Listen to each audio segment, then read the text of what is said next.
Okay, guys, we're just going to break the rules because that's a Kevin Smith movie thing. The guys want to come out. The cast wants to come out now, so we're bringing them out now, a little bit early. Yeah, I didn't think you guys would mind. Okay, so we're going to start at the right of the stage for me, left of the stage for you. Gentlemen, you know from many, many Kevin Smith projects. You know him as Dante Hicks from Clerks. He is actually supposed to be here today, yes, and he's never ever heard that joke before either. You know him as Gil Hicks from Mallrats. Give a warm welcome for Brian O'Halloran.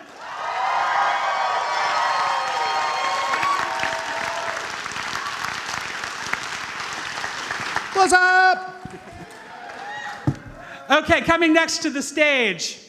You know him from Party of Five. You know him from Seventh Heaven. You know him as a filmmaker and a writer. But you also know him for wanting to propose when Jaws pops out of the water. Give it up for T.S. Quint himself, Jeremy London.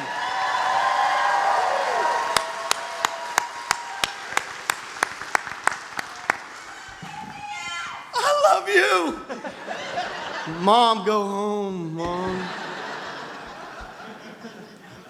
You guys having fun? Yeah. You guys ready to have more fun? Yeah. Awesome, we don't have any. I just asking if you wanted to have any more fun. Coming next to the stage, Golden Globe nominated actress for her work in Chasing Amy. You also know her for films like Big Daddy. You know her as Gwen in Mallrats, Joey Lauren Adams. Woo!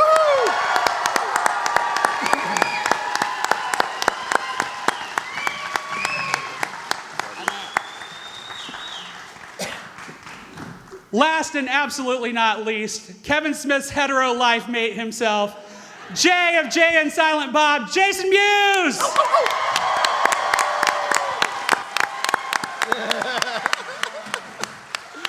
Yes.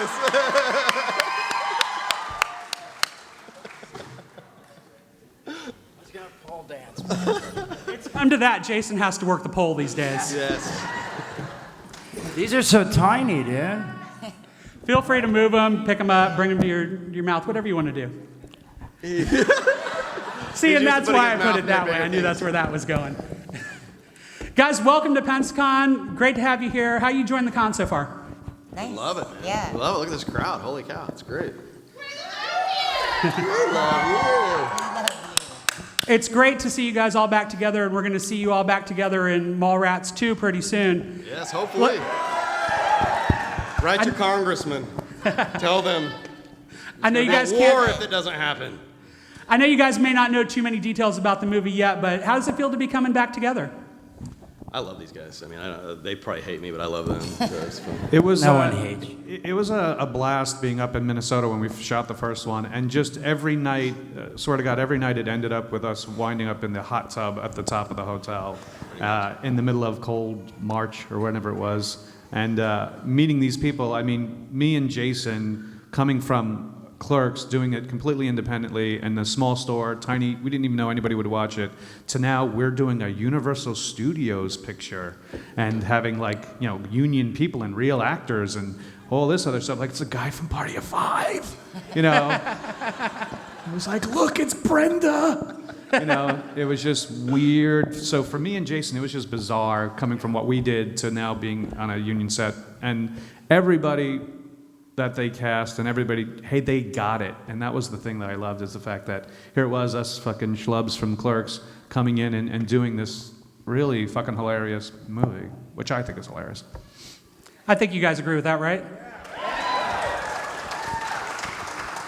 So you've all been in a hot tub with the goddamn Batman now. Yeah, I think so. Yes. I was never invited to the hot tub. I wasn't. Seriously? Yeah. Jesus. Yeah, I'm still taking ointments for that. I've still got But I'm glad I penicillin I'm wasn't taking invited. for that. Guys, we'll start taking questions from the crowd in just a minute, so if you guys want to start lining up at the two microphones at either side of the stage, we'll start calling on people in just a minute. I can tell you guys one thing. When we did wind up in the hot tub, it usually was like 8 in the morning or something like that, because we were shooting at. We were all shooting We were at shooting night. at night. We shot the whole movie at night, because we were shooting in a real operating mall. So we would start shooting at 8 or 9 o'clock at night and not finish till 8 or 9 in the morning. So we were the ones partying at the hotel when everybody else was getting up in the morning, thinking we were out of our damn mind. Well, That was the habit we had of Clerks. I mean, he the real convenience store. Kevin worked the real convenience store. We didn't start shooting Clerks till 10:30 at night, until 5 in the morning, and then he had to open up the store for all these people who want their coffee and shit. So we were just so used to shooting at night, so that anything that was shot during the daytime was like, oh, son. We're hoping he learned his lesson on this next one. We don't have to do that. All right, who's got questions? Where are you guys? Anybody? We'll start over here on the left. Just come to the microphone up here. I have short people problems, sorry. My question is actually for Joey Lauren Adams. I know that Kevin Smith wrote the part of Alyssa Jones for you, essentially. But did you go into Mallrats knowing what that part was going to entail? And then did that knowledge of what you went through in Mallrats influence your decision to go ahead and accept to play Alyssa Jones in Chasing Amy? What's sort of a long story, and I'll try and make it short, but Don Phillips is a huge casting director, and he cast like Dog Day Afternoon, Fast Times at Ridgemont High. He cast Dazed and Confused, so I knew him from Dazed and Confused. So then, and it was also the same producer, Jim Jacks, produced. God bless his soul. God rest his soul. Yes, God rest his soul. And Parker Posey and I became very good friends on Dazed and Confused. And so when Mallrats came up, it was kind of like Don had said, yeah, Joey, I want you to do this movie. And Jim had taken me to dinner, and we're doing this film Mallrats. And there was this whole, God, it's such a long story, but there's a whole pizza party. I don't know if you guys have ever heard the Dazed and Confused pizza party story. And so somehow it got like Parker was staying with me because she lived in LA. And somehow it just ended where they were like, I get a call from Don, and he's like, you're not getting the role, Parker Posey is. And she's standing right next to me, and I'm like crying. And she's like, what? And I'm like, they're casting you. And so Parker had the role for this brief moment. So then I was like, well, fuck Mallrats. It's a shitty movie anyway. I didn't want to do it. We got Joey to say fuck. You sound like the critics. Fuck. And yeah. So then something happened and Parker couldn't do it, and then I had to like go in and audition, and I was so mad that I even had to do that, but I was like, I'm not going to the fucking pizza party. I am not doing that again. So I got the role. So when I got there, I was kind of a little pissed off, I guess, of just like, God, it took so much for me to get this role, because you kind of feel like I was the second choice. Parker was the first. And I go in, and then Kevin, I didn't even know if I'd met him before the movie. And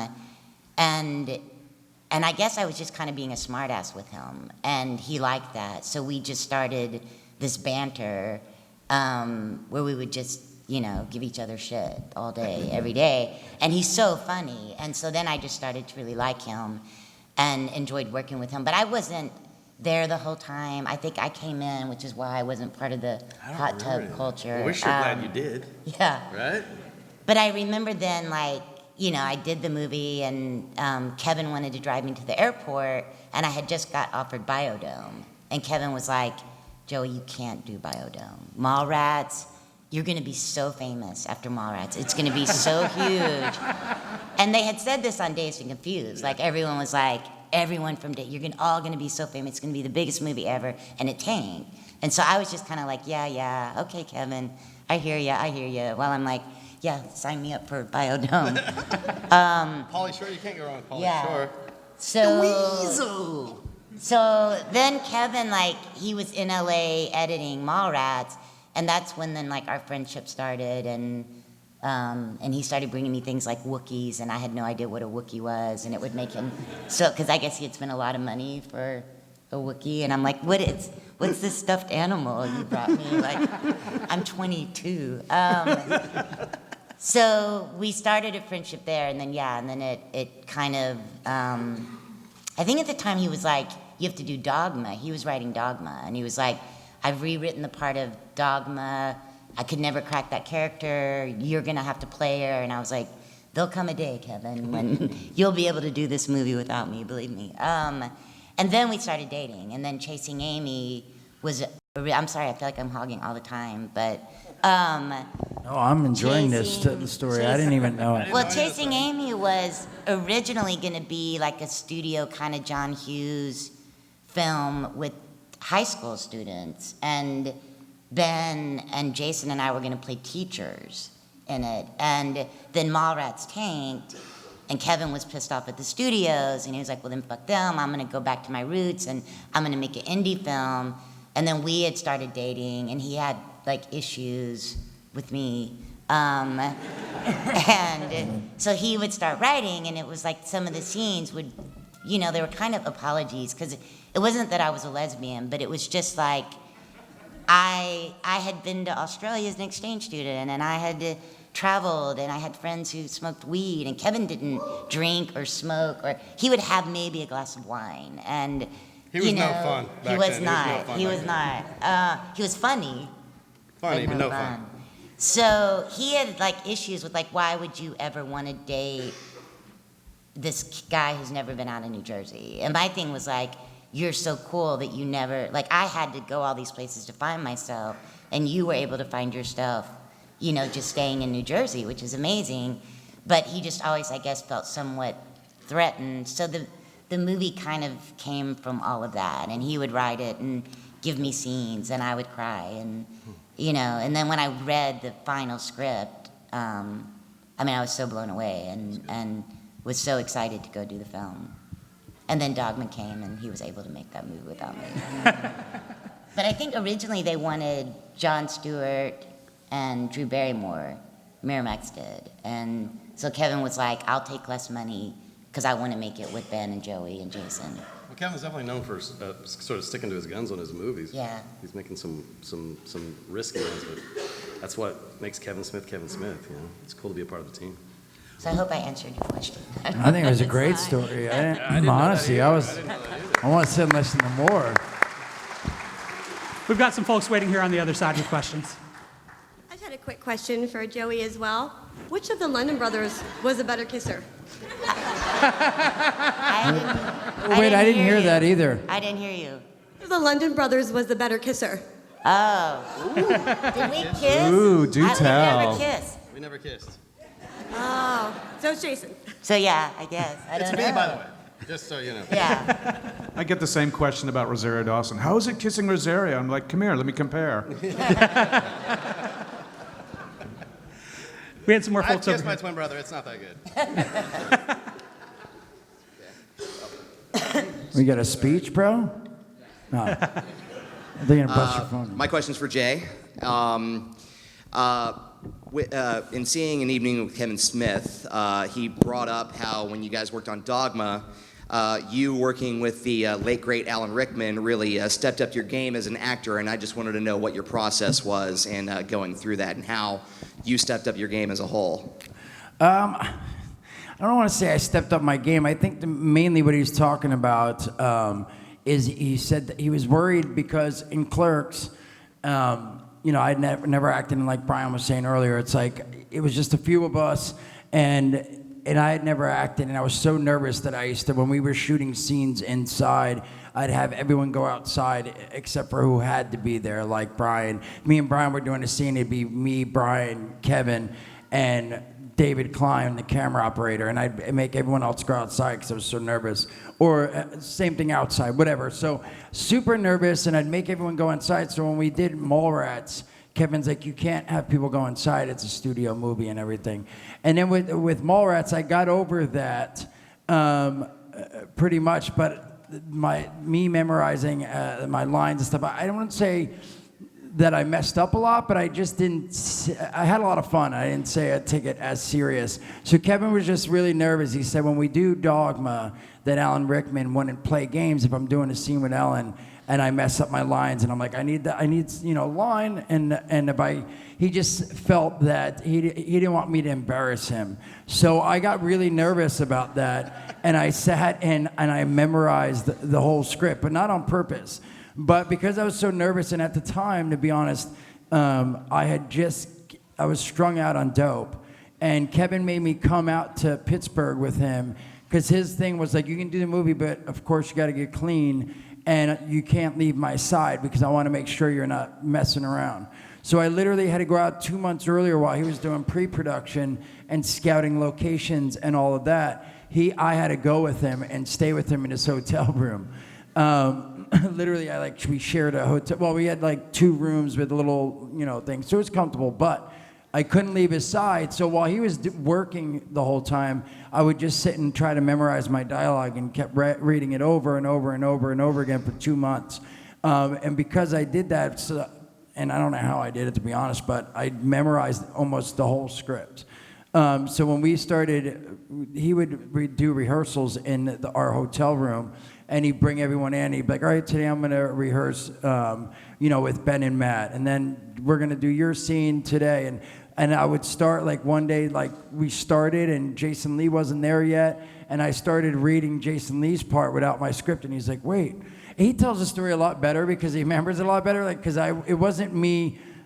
Like, I don't remember it as well because when I was doing it, I wasn't doing it to be like, I'm going to tell this story one day, how awesome I am. So, it didn't really, like, stick in my brain. But again, I did. I memorized the whole script, and I don't even know if I could do that again, but I really do think I was really nervous about working with Alan Rickman and the whole, and everybody, like, the whole process. And so somehow I memorized literally everyone's dialogue. Like, I knew the whole script, most of everyone's dialogue there. So Kevin tells that story a lot better than I do.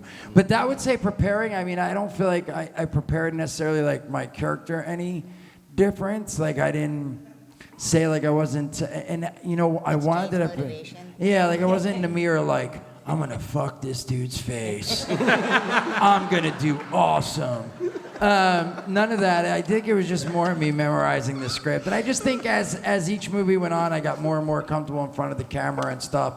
But the crazy thing is, and I think I've told this on the podcast, is Kevin, I remember at the end, was like, wow, man, he's like, I think because you're so sober and you like, I feel like this is your best work out of all the, Chasing Amy Mallrats and all that so far.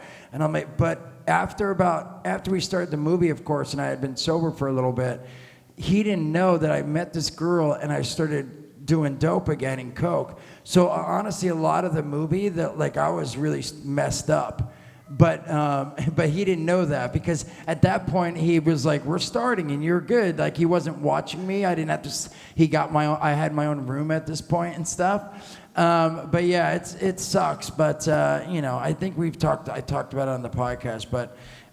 Shockingly, somehow I memorized the script. I had the whole script memorized, and I was using. So it was pretty bad. And he sort of started putting a piece together because I literally would be like, I have to use the bathroom again.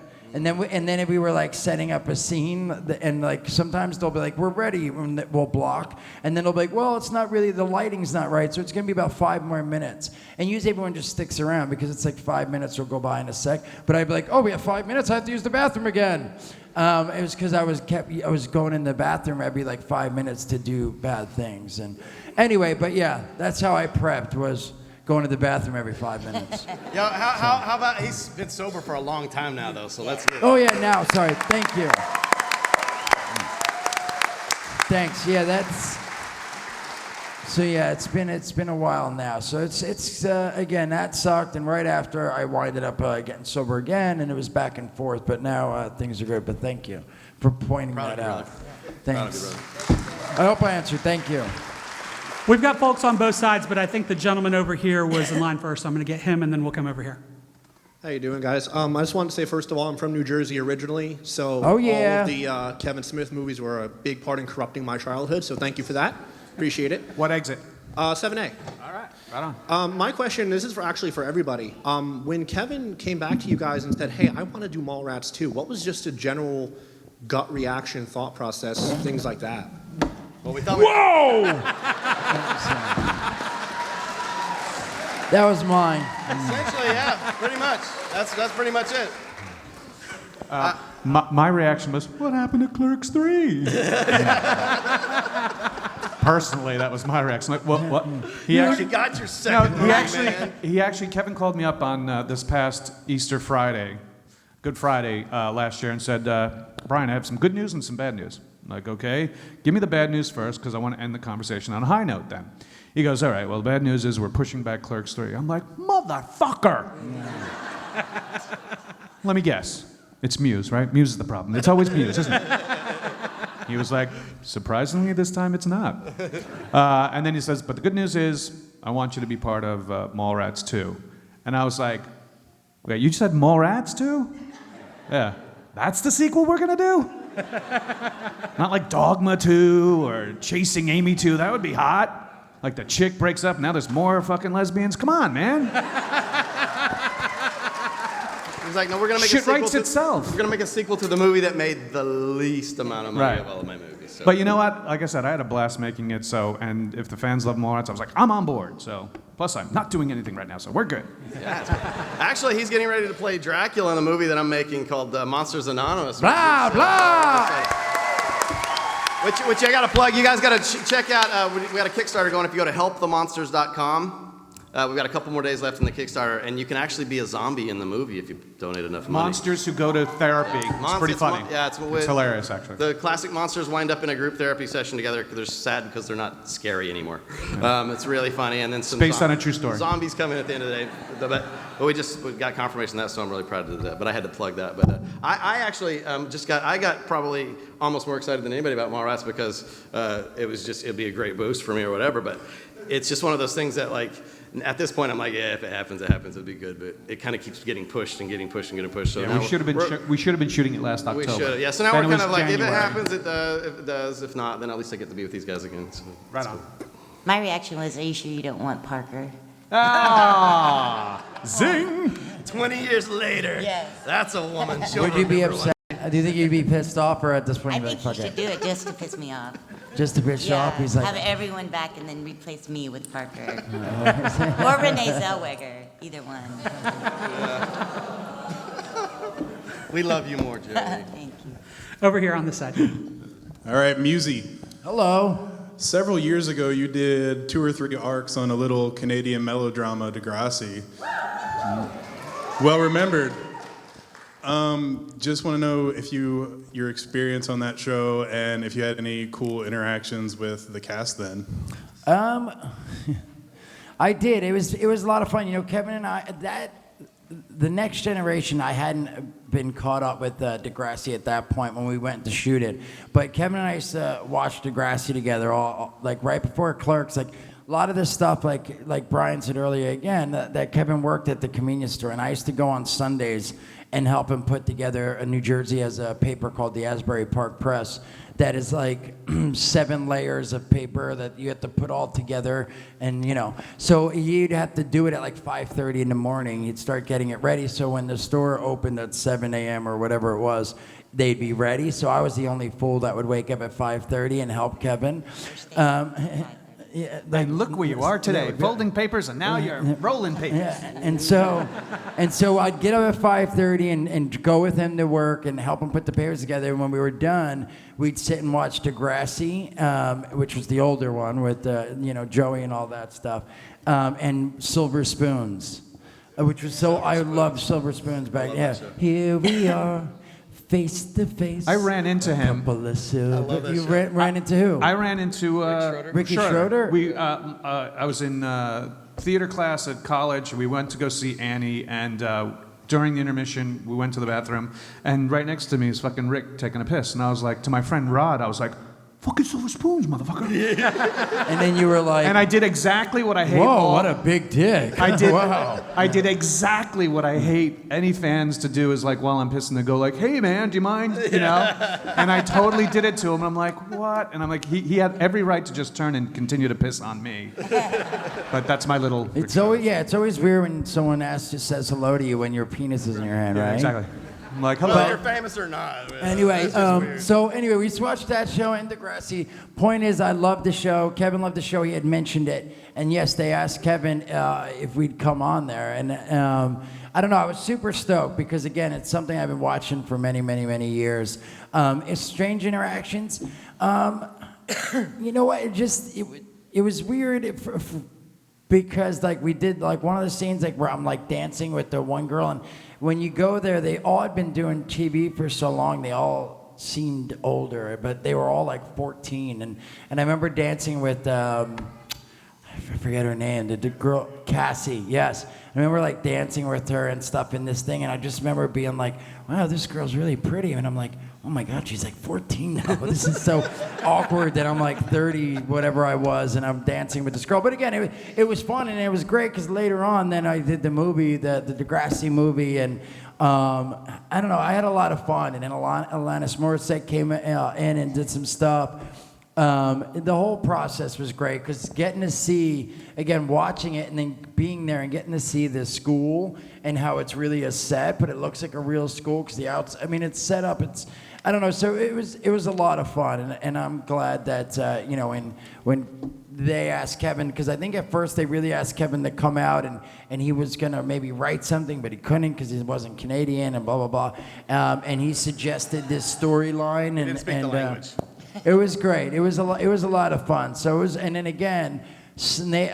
He's still the principal. Snake is it right? Snake is the principal still. So he many years later, and Joey too. So we got to meet all the actual classics, and excuse me, the young lady. I'm forgetting all their names now though.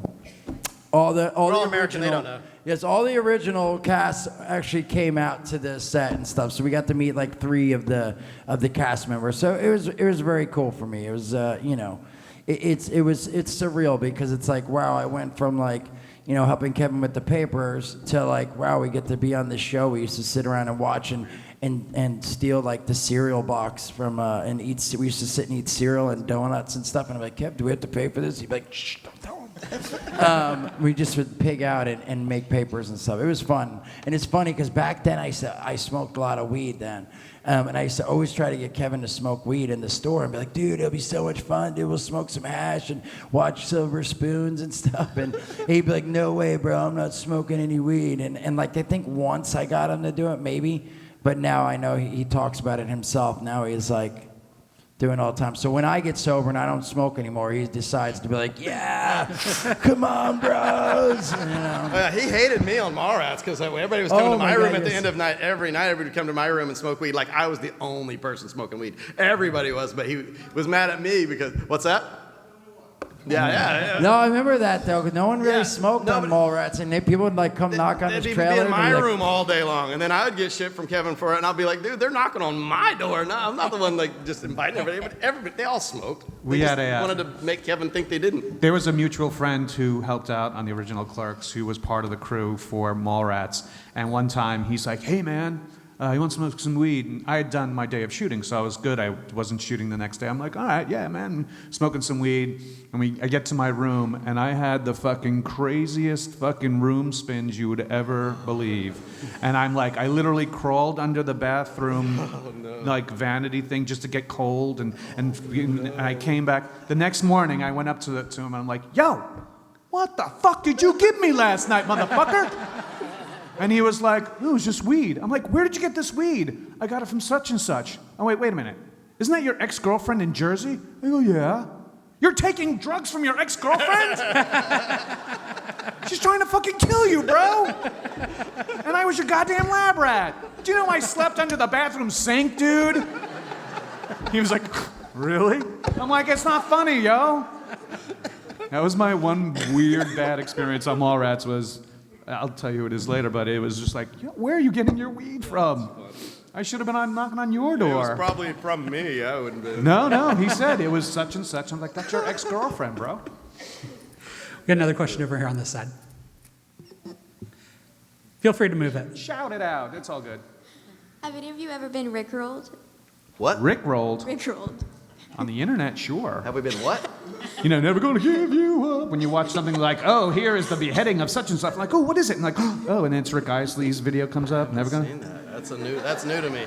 What the fuck is the internet? That's what that answer is. Have you heard that? I haven't heard that. That is such a bizarre question. Are you gonna Rickroll us right now? I think she has to now. Yeah, really. We're no strangers to love. Come on. No. You got to give it the white guy black voice. There's no strangers in love. We're no strangers to love. Right? You know the rules, and so do I. A full commitment's what I'm thinking of. You wouldn't get this from any other guy. Better gonna lift you up. Never gonna let you down. Never gonna run around and desert you. Never gonna make you cry. Never gonna say goodbye. Never gonna tell a lie. It hurt you. Give it a round of applause.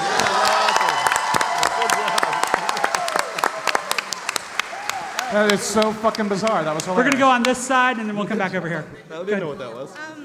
That was awesome. That's no. So wait, the answer is wait, yes, so- we have been. So now, answer the there- question, yes, I have. So wait, Rickroll is when you press on something and then that video comes up. Correct, exactly. See, I don't ever get them. I get the worst ones where it's like a Penis tower, enlargement? and you scroll down, it's a longer tower, and then all of a sudden at the bottom it's a penis. Yeah. You've been cock-rolled. Yeah. You guys have too much I free wish I time had on the your hands. video. is what- yeah. Got the video instead. So first, I want to congratulate Jason on his sobriety. That's really Yeah. awesome. Can't be Thank easy. you. Excuse me. Thank you very much. But my question is for Joey. You've played a lot of really strong female characters, particularly Alyssa, and I feel very inclined to ask this question because I'm a social worker. But in Chasing Amy, your Alyssa really defines love in her own terms and really doesn't really stick to labels. How did you feel in that role? How did you feel? Did you know you were going to be empowering people to kind of go against the grain? No, I don't think we knew at the time because, again, Clerks had been this indie kind of film. Mallrats tanked. I knew when I read the script that it blew me away. It was amazing, but I just don't know. I mean, you guys. I mean, when you're shooting, I just don't think. Like when we were shooting Dazed and Confused, I don't think we knew what that movie was going to mean to people. And the same with Chasing Amy. I mean, I knew it was brave, and I knew that Kevin had, because he's so funny. Kevin's so smart, and he's so funny, and he's so witty, but he sometimes hides behind that.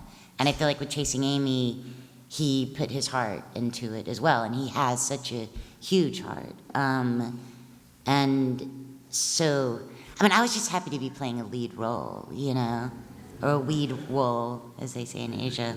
I did it. I'm not trying to be politically incorrect. Where did that come from? But I was doing a phone interview after Chasing Amy, and it was with foreign press. You're going to do some interviews with foreign press, and I was like, okay, and I'd never done that, and I'm in a hotel room. I don't even remember where I was, and the first woman calls, and she was like, "Was Alyssa your first wee wool?" And I was like, "What?" She was like, "Was Alyssa your first weed wool?" And I was Was I smoking weed during the role? What? 20 times I had to get her, "Was Alyssa your first lead role?" So that's, yeah. I think we all thought that Dogma was going to, because we were there, this Dogma script was going around the Mallrats set, and we all were reading it and just blown away, thinking that, this was going to be Kevin's real standout, Academy Award, where this was going to be the one. But I think, as good as it is, I still think that Chasing Amy still has the most heart of any movie that he's ever made. I really do.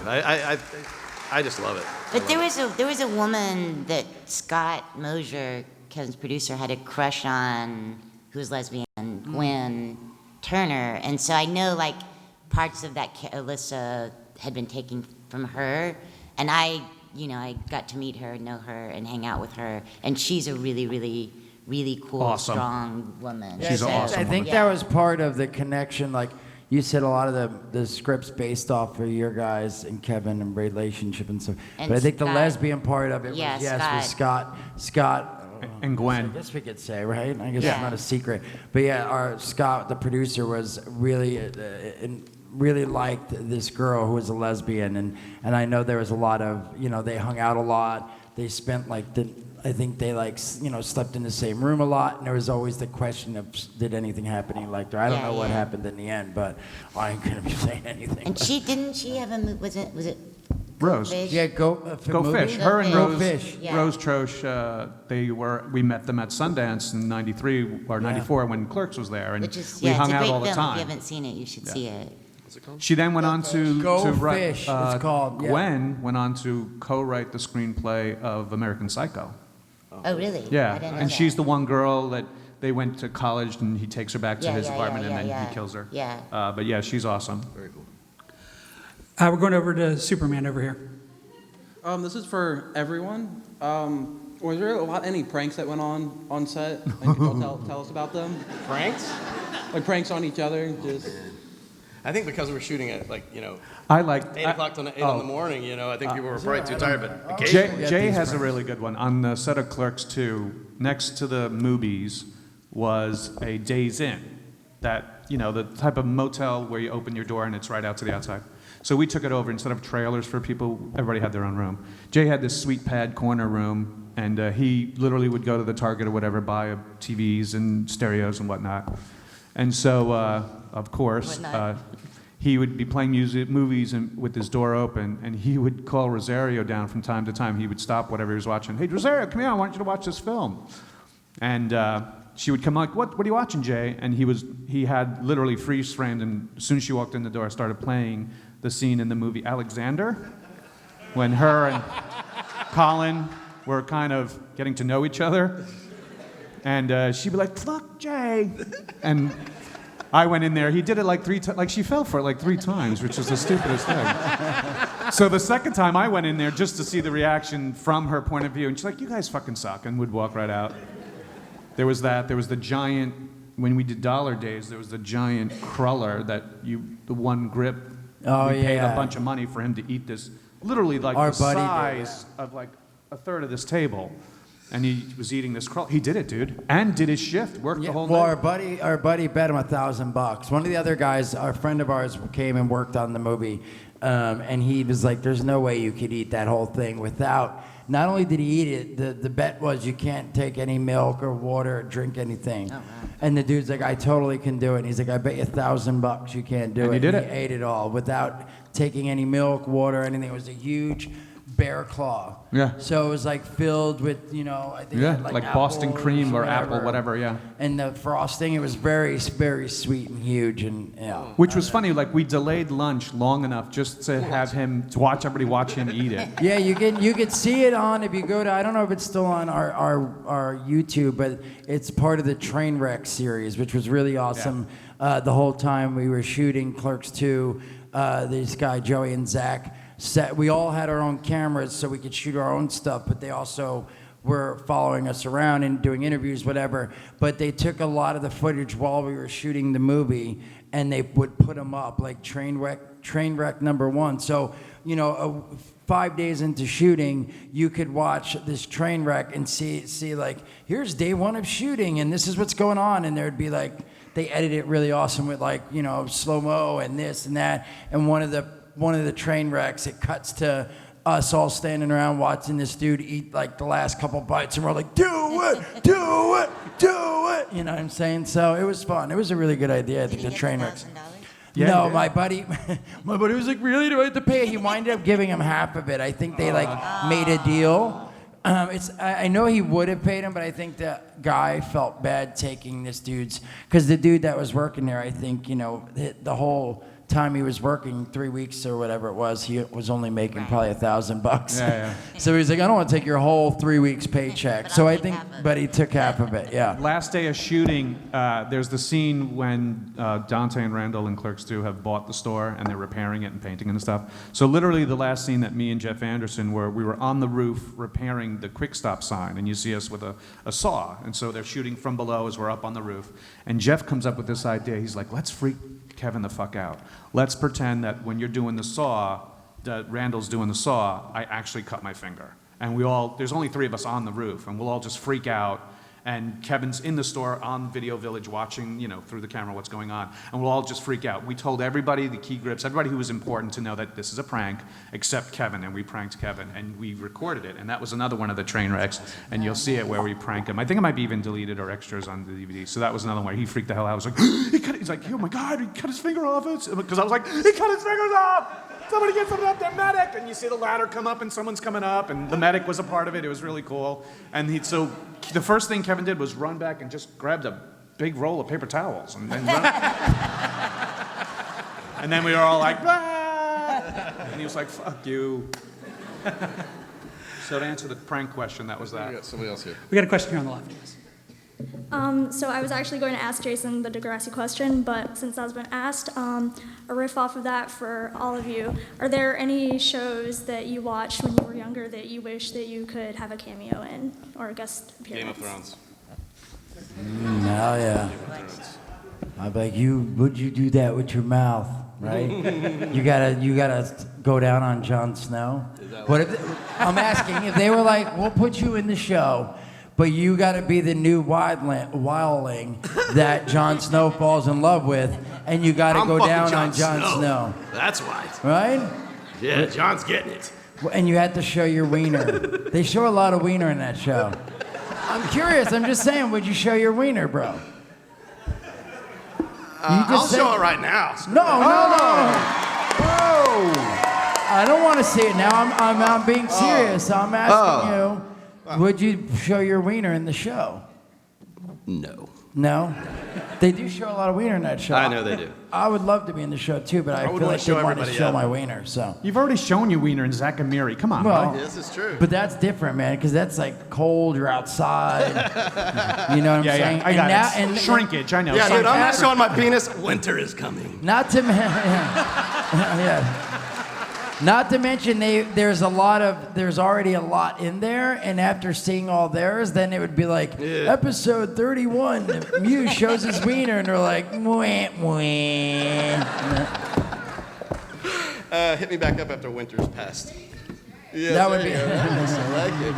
Yeah, they'd have to It's a rename great it. show, though. It's a great They'll be renaming the show Game of Bones. There's really for me personally, honestly, there's way too many shows I enjoy that I'd like to do a cameo in. But she's That's a asking like question. what show from when you were younger. Oh, younger. Younger. Oh. Any show But is your fine, question but there's was many. like Oh, Little House older. on the Prairie. I wish If I we can could go have back been in on Little time? House on the Prairie. Ooh, okay. I a would tough say 21 Jump Street. Yeah. I can see you on that. Thanks. Jump down on Jump Street. There's a lot, though. Even old shows, there's a lot. BJ and the Bear. Hell yeah. Knight The Rider. A-Team. Knight A-Team. Rider. Any of the Canon stuff, anything that Canon produced was fucking brilliant Yeah. as a cameo. Otherwise, I wouldn't mind Big Bang Theory. I love that fucking show. Get I another know question Kevin over did. here. Yeah, I just want to address the elephant in the room. I want to talk to Brian first. Jason, feel free to chime in. Joey, Jeremy, of course, I'd like to hear your feedback as well. I know it's been a few years since Clerk 2, but after all these years, is it finally acceptable to go ass to mouth?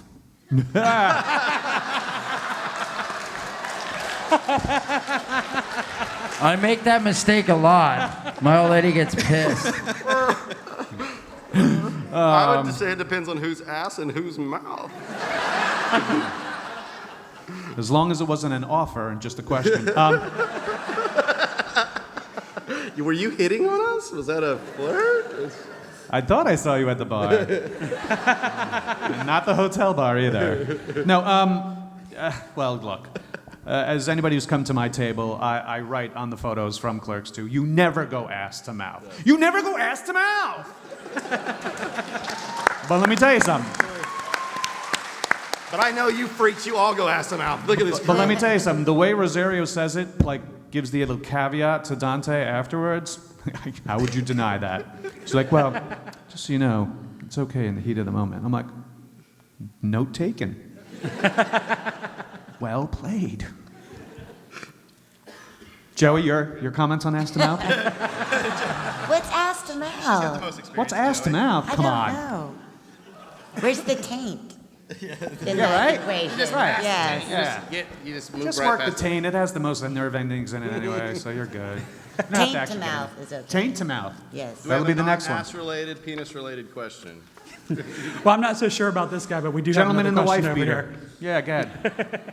Well, y'all said y'all was making a sequel. I just want to know if he's not going to be at. What is LaFour's up to, man? Like, what would he be doing today? And can I get a snoochie? I wish I knew, bro. I don't know. And can you give us like I one think I feel snoochie like I'm- boochies, please? I feel like Snoochie Boochies. I've seen him in like some movies in the. I guess it's been years since that. show- LaFours, Oh, no. you're really Yeah, asking, yeah. right? Stuff. He used Are to you be- asking about the actor? Or Anything are you with asking about the Schwarzenegger's real in. LaFours? The character. Oh, what's he up to? Hopefully he'll be in Mallrats too. I mean, I would hope. think I believe Kevin's goal Kevin is has to bring contacted. everybody back as much as possible. Yeah. We got to try to get Ben back. Oh, Batman. Oh, How he's we fucking gonna- Batman. We don't need screw Ben. I want. We're gonna have we're gonna have LaFours, and hopefully there's gonna be a battle with him and Lou Ferrigno. You know what was really funny? real. I hope. Going back to Chasing Amy for a second, and Ben Affleck.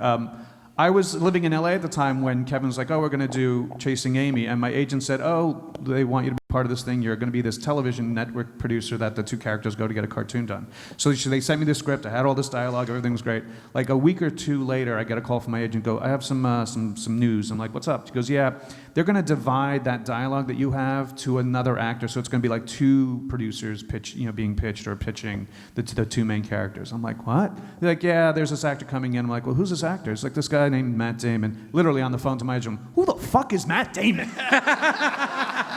Hand to God, I said it. She's like, "Well, he had done that movie about Iraq at the time and quite a few other things and at the time, but I'll never forget that whole thing." And Matt has always been the sweetest, nicest guy. Always asks whenever we run into each other at certain events, like, "How you been?" and stuff like that.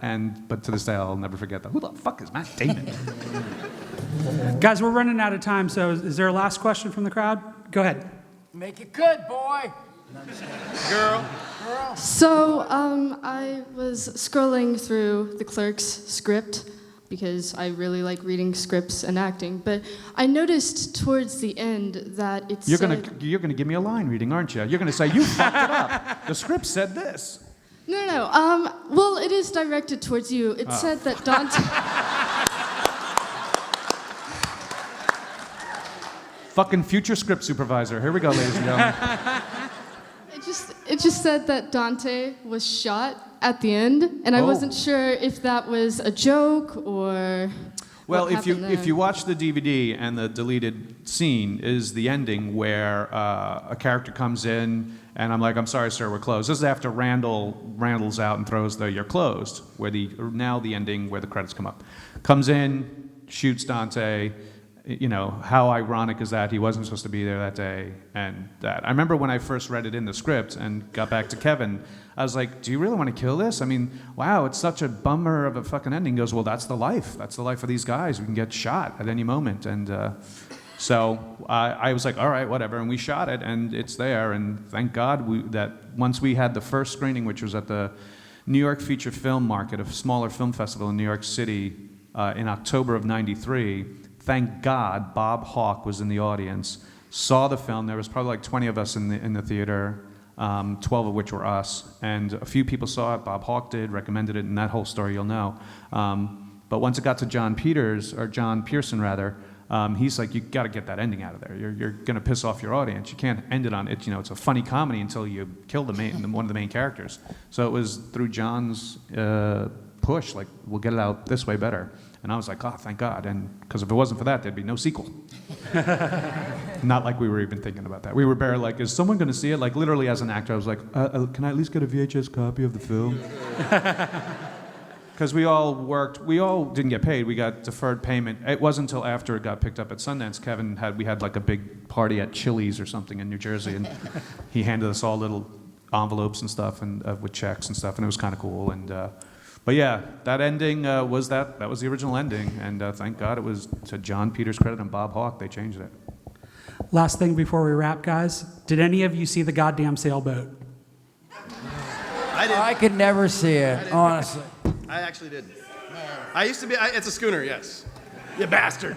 No, I actually did see it. I occasionally would see those things, but You were smoking lots of weed during that time, sir. I'm glad that fad is gone.